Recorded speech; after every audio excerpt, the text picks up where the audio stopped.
morning, or depending on when you're watching this, good afternoon, good evening, or good night. My name's Ross, and as always told out of Voice of Radio, so today we need to look at the top 10 shiny Pokemon, which are going to be coming in Paldean Fates. And we are focusing on Paldean Fates here. Obviously, the Japanese equivalent of this set is Shiny Treasures EX. And what we're essentially doing is using the information we're getting from the Japanese release of that set to try and figure out what the most sought after shiny cards are going to be for Paldean Fates. And we are looking here at cards which can be picked up in packs. So it shouldn't really surprise any of you here that one of the big ones is Charizard. Yeah, your Charizard EX, Shiny Charizard EX, that is one of the big ones. Going by Japan at the moment, that would come in at number 3. But you can just go and pick up the tin. So there's no question of, oh, am I going to pull it? Am I going to pull it? No, mate, don't even bother about pulling it. Just go and buy a Charizard tin, and you will be fine. So we're figuring out which ones are worth going for. Couple that are good but didn't make the list. We got stuff like Frigibax and Route specifically. And what do they have in common? They evolve into very good Pokemon.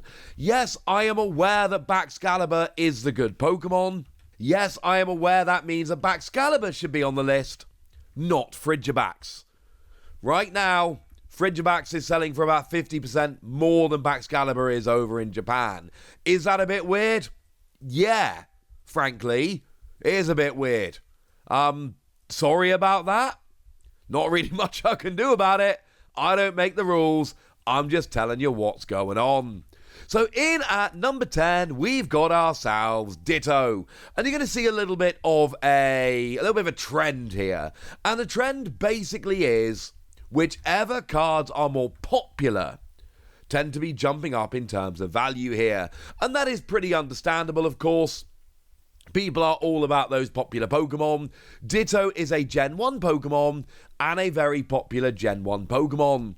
For what it's worth, and I will show you the cards that they are reprints of in this video, for what it's worth, this is a reprint of the one from 151, which does have that really, really, really nice ability that lets you essentially swap it for any other basic in your deck as long as it's your first turn of the game.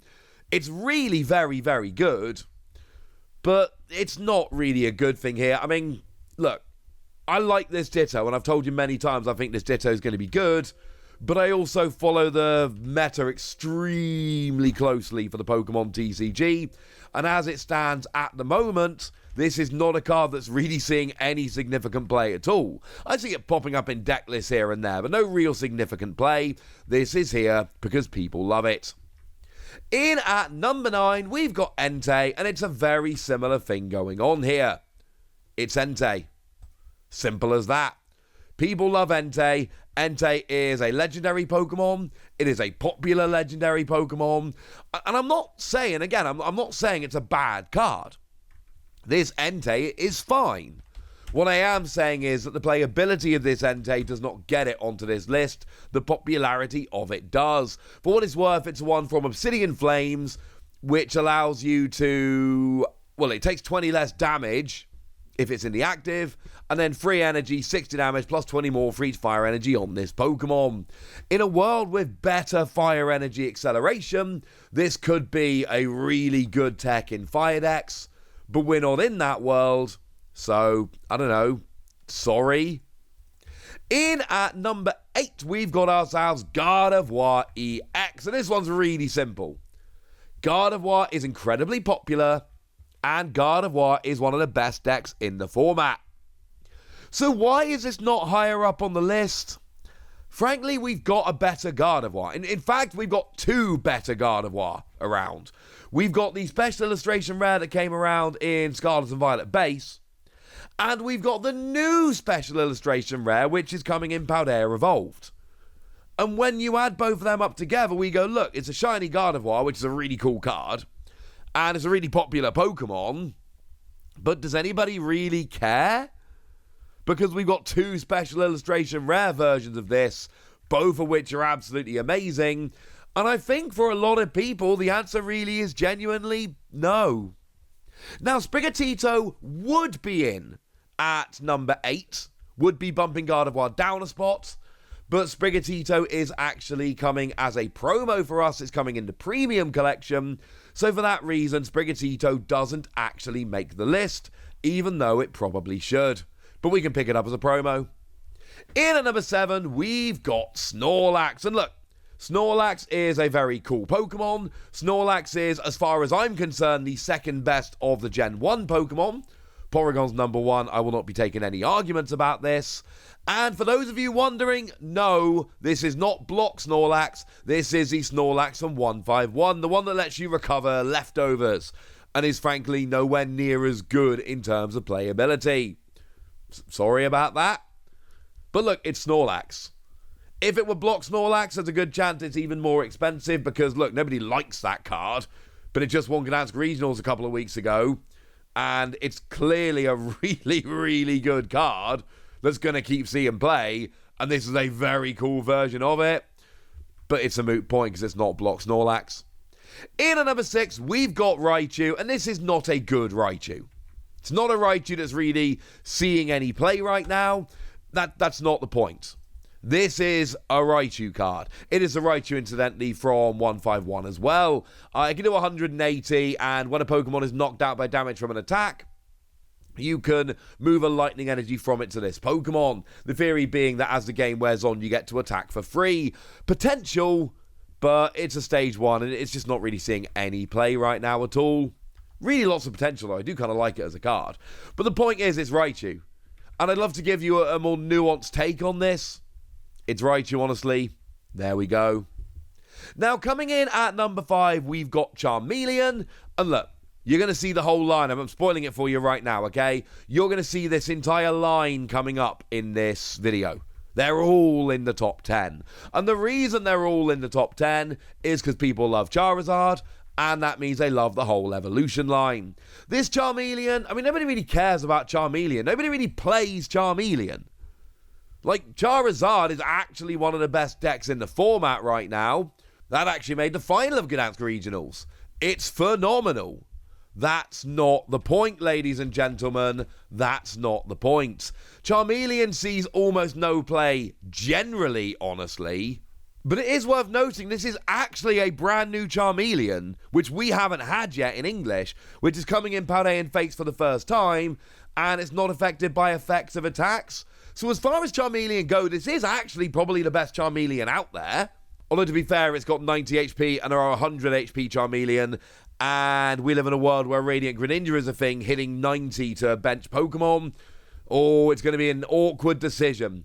I love the ability, but the fact that it gets one hit KO'd on the bench by Radiant Greninja is a bit of a problem. Of course, as previously mentioned, a lot of decks just don't play Charmeleon anyway. Okay, fine, they do, but they play like 1, maybe 2, alright? 1 or 2. So this could actually be relevant. Anyway, let's move on. In at number 4, we've got Mew EX, and this is another weird one. Because on the face of it, Mew EX should be an absolute slam dunk. Because Mew is a superbly popular Pokemon, and this is the Mew from 151, which is extremely playable, because it's got that ability, lets you draw until you've got 3 cards in your hand, and it can copy any attack, it's a great, great card. It gets teched into a bunch of stuff.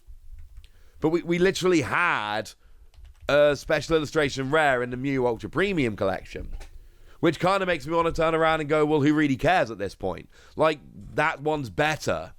So look, this is a great card, and it's a shiny version of it, but also, we've got better versions of it. In at number 3, we've got Mimikyu. People really like Mimikyu. For what it's worth, this is actually the Safeguard Mimikyu, which was the one that came around in Paldea Evolved and actually does see a bunch of play because it's got Safeguard. Because it stops damage of attacks from Pokemon EX and Pokemon V. It's actually a very, very good card, and it sees a bunch of play. But let's not pretend that this is really here for playability reasons. It is a playable card, and it does see a bunch of play, but largely here it's here because Mimikyu's very, very popular. Do remember that we are getting Mimikyu as an Elite Trainer Box promo in Paldean Fates, but it's not this Mimikyu, it is the illustration rare Mimikyu, which means we can still put this one on the list and feel pretty good about it. For what it's worth, if Charizard EX was in the set, it would come in at number 3. Yeah, I know number 3 seems way too low. I'm sorry. That's just looking at where we are in Japan right now. That's it. That's where we are. Sorry. But it's in a tin, so it doesn't. In at number 2, we've got Charmander. Yeah, that's right. Charmander right now in Japan is going to set you back more in terms of popularity and value and all of that. It is ahead of Charizard. Charmander. Yeah. And look, I mean, it is a Charmander. And to be fair, it is a good Charmander. Like I keep saying, Charizard is one of the best decks in the format. And this Charmander does see a bunch of play. It's not the only Charmander, incidentally, that sees play. People do actually play a split of Charmander, because we've got a bunch of good ones out there. Generally speaking, looking at lists from Gdansk, this is the most popular Charmander, but people don't tend to play this as a 4-of. People tend to play a little bit of a split. Although saying that, the 30th place finisher in Gdansk, Haukin Yang, I'm sorry for that pronunciation, did actually play 4 of this one. So on balance, it is the best of the Charmander we've got around at the moment. And look at it. Look at it. It's absolutely beautiful. Of course, it is fair to point out, well, hang on a second, Wassy. Isn't that the one from 151? Yes, it is. Well, hang on a second. Don't we have a really nice illustration rare of that one from 151? Yeah, we do. And yet the illustration rare does not seem to be hurting the value of this one. People love it anyway.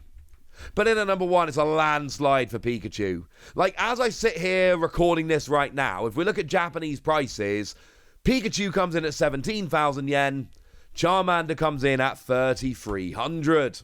That means that in terms of, if you want to do a little bit of a comparison, Pikachu is more than 5 times as expensive as Charmander. Like, it's not even close.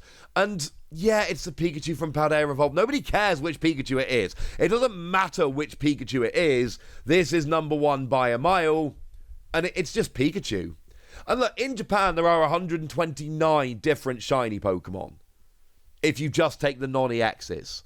Over here, there are 120, because we're taking 9 of them out to use as promos.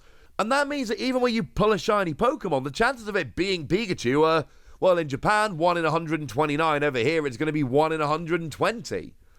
I love the one from Paldean Fates. Its Okacheke artwork is my favourite set Pikachu ever. There are some promos which are just out of this world. But the fact of the matter is, it's Pikachu.